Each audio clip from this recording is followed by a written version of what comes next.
Mientras tanto, el presidente de Estados Unidos, Donald Trump, que asegura que si se confirma que lo de China fue intencional, por lo menos el ocultamiento, todavía no hablan de creación ni propagación del virus, sí de ocultar información, bueno, habrá graves consecuencias. ¿Cómo lo vive Estados Unidos?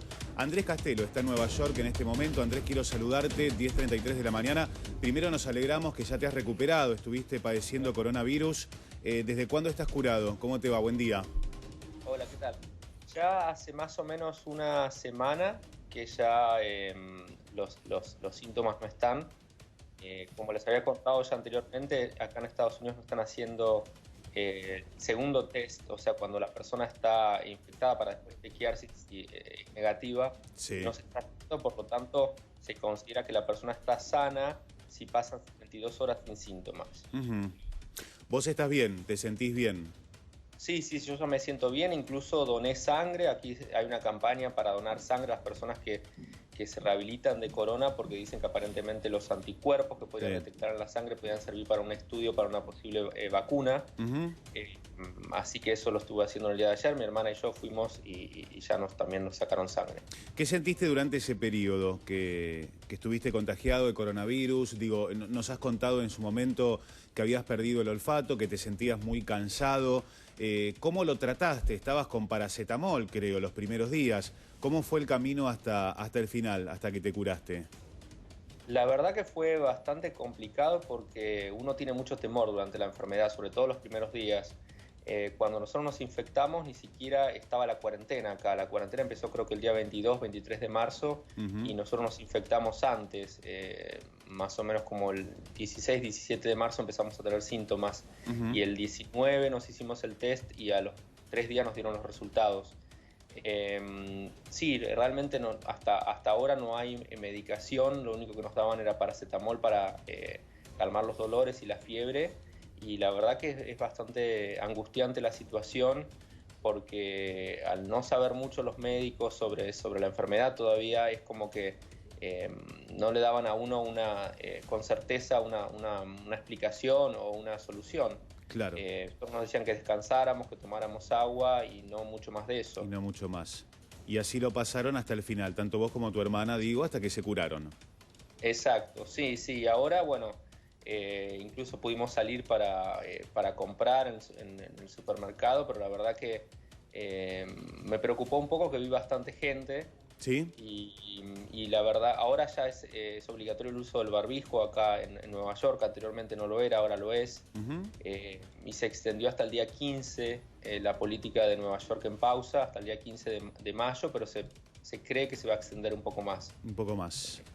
Sí, y con eso hay una controversia entre los gobernadores y el presidente, porque algunos gobernadores republicanos ya están abriendo lo que dicen la economía, entonces están empezando, por ejemplo en Georgia ya empezaron a abrir los negocios y es como un poco controversial porque realmente se cree que todavía pueden haber más casos, entonces obviamente incluso hay un debate entre cuándo va a ser el pico. Muchos dicen que ya pasó, otros dicen que va a ser en mayo, entonces es bastante controversial que ya se piense en abrir la economía. Pablo. Vos decías que habías pasado los primeros días con mucho miedo. ¿Qué fue lo que te sacó el miedo luego de esto? Porque en general creo que a cualquier persona le puede suceder que cuando se entera que está infectado de coronavirus le agarre pánico directamente. ¿Y qué fue lo que fue menguando el miedo en vos? ¿Que fuiste teniendo menos síntomas, que por ahí te sentías un poco mejor? En verdad, el tema de los síntomas fue muy cambiante, porque yo empecé con la fiebre, el dolor en el cuerpo y la molestia en la garganta y la pequeña tos, y después tuve la pérdida del olfato, como que los síntomas como que no parecían mucho mermar. La verdad que eso fue algo que me preocupaba más que me tranquilizaba. Lo que me tranquilizó fue por un lado que mi hermana estuviera acá, que ella, a pesar de que ella también se enfermó, ella estaba acá de visita y eso me sirvió como sostén. También mis amigos, mi familia, mi mamá desde Argentina, eso fue lo que más me ayudó, la contención. La contención de la gente fue lo que me ayudó a sentirme mejor. Y en su momento, cuando hablé con uno de los médicos que me dijo que pasaron los 8 días, era muy difícil que pudiera haber alguna complicación, que los primeros 8 días eran los más peligrosos. Y eso como que de alguna manera me tranquilizó. ¿En ningún momento tuvieron que ser hospitalizados? ¿Cómo? ¿En algún momento fueron hospitalizados? ¿Tuvieron que recibir atención médica? Yo tuve que ir un día a la sala de emergencias porque tenía una molestia en el pecho. Sí. Ese fue el día que más miedo tuve porque cuando pasó eso yo no sabía si iba a tener que quedarme en el hospital o no. Y en el momento de que uno entra al hospital y tiene que quedarse, no te dejan que ninguna persona vaya a visitarte. Claro. Entonces ahí fue el momento que me dio mucho miedo porque me estaba separando como de mi hermana, ¿no? Pero por suerte me dieron un inhalador que me ayudó a mejorar la respiración y un spray, y eso me ayudó a sentirme mejor. ¿Qué panorama encontraste cuando fuiste? 4 días ya estaba respirando mejor. Cuando fuiste al hospital, ¿con qué panorama te encontraste? ¿Un hospital desbordado, lleno de gente, con muchísimos casos, todo controlado? Yo vi muchísima gente, porque hay gente que está mostrando a veces de que hay dos versiones, ¿no? Que muestran salas como con mucha gente y otra gente que está mostrando como que no hay gente. Sí. El tema es el siguiente, yo en la sala de emergencia vi muchísima gente, vi incluso camas en los pasillos. El tema es que los hospitales y las clínicas acá no están recibiendo pacientes para ninguna cosa más que coronavirus, por lo tanto algunas veces mostraban algunas clínicas que no había gente, tal vez eran porque eran clínicas que no tratan coronavirus sino enfermedades regulares y por lo tanto ahora tal vez no había gente. Pero en los lugares donde hay salas de emergencia, en los lugares donde hay gente con coronavirus, el panorama que yo vi en el momento que yo fui es mucha gente. Mucha gente también muy asustada. Había gente que no podía respirar, que le tenían que poner el respirador ahí mismo en la sala de emergencia, gente que no sabía qué pasaba y yo tuve que esperar particularmente 2 horas para que me atendieran. ¿Te quedabas? ¿Recuperaste el olfato? El olfato lo recuperé, fue lo último que recuperé.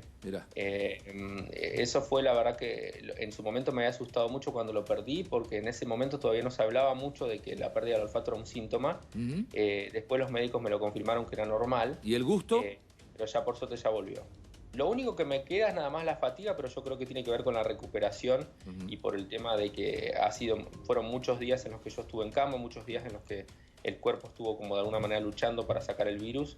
Por lo tanto, queda todavía la debilidad, pero ya empecé a ejercitarme y para rehabilitar lo que es el sistema inmune, ¿no? La información dice que el gobernador de Nueva York, Cuomo, y el presidente Trump acordaron colaborar, ¿no? Para hacer más test, más pruebas de este coronavirus. Sí, lo que yo escuché es de que aparentemente van a empezar a hacer estudios de anticuerpos para ver, para realmente tener una idea de cuántas personas estuvieron infectadas. Esto es porque en su momento se habían parado de hacer test porque no habían suficiente y entonces ahora querían hacer esto como para chequear a ciencia cierta cuántas personas aproximadamente estuvieron enfermas, porque los datos que se dan se estima que hubieron más, por lo tanto eso lo van a chequear. Es difícil igual hacer un seguimiento porque de las personas que nos infectamos, al no haber hecho nunca un segundo test para ver si daba negativo, es como difícil como corroborar las personas que han sido rehabilitadas. ¿Cómo siguen ustedes que viven allí en Estados Unidos, en un punto tan importante, además de los Estados Unidos como es Nueva York, las declaraciones del presidente, advirtiendo a China directamente que si tuvo intencionalmente algo que ver con todo esto habrá graves consecuencias? La verdad que todos tenemos un poco de miedo porque sabemos que Trump es una persona que no es muy estable. Incluso dijo que no iba a colaborar más Estados Unidos con la Organización Mundial de la Salud. Incluso están poniendo un montón de medidas en contra de los inmigrantes. Por lo tanto, yo creo que él está utilizando esta situación también para hacer medidas políticas, ¿no? Con respecto a lo de China, sí, es sabido realmente de que aparece un ocultamiento de un montón de información. Lo que pasa que él, a veces la manera en la que él se expresa, la manera que él actúa no es la mejor. Es muy adecuada y por lo tanto da un poquito de miedo. Pero hay otros países que están apoyando también a Estados Unidos en esto, en pedir a China explicaciones sobre qué pasó. La última, Gustavo. ¿Te preguntaron cómo fue que te habías contagiado? Sí, me lo preguntaron y yo en su momento dije que pensaba que podía ser en el subte o en el gimnasio, pero lo más probable es que fue en el subte. E incluso ahora están diciendo justamente de que creen que en el subte fue donde más gente se contagió acá en Nueva York. Esto es porque estar en los vagones que no se limpian tanto y hay mucho flujo de personas.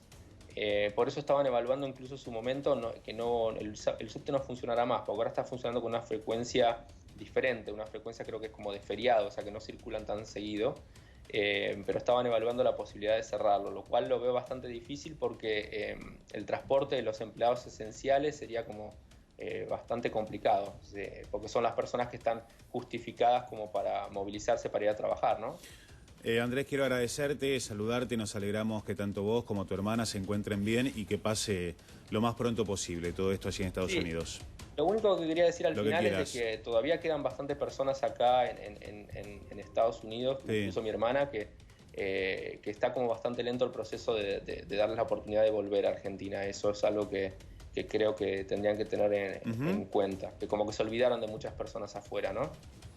Gracias, te mando un abrazo, que estés bien. Gracias, hasta luego.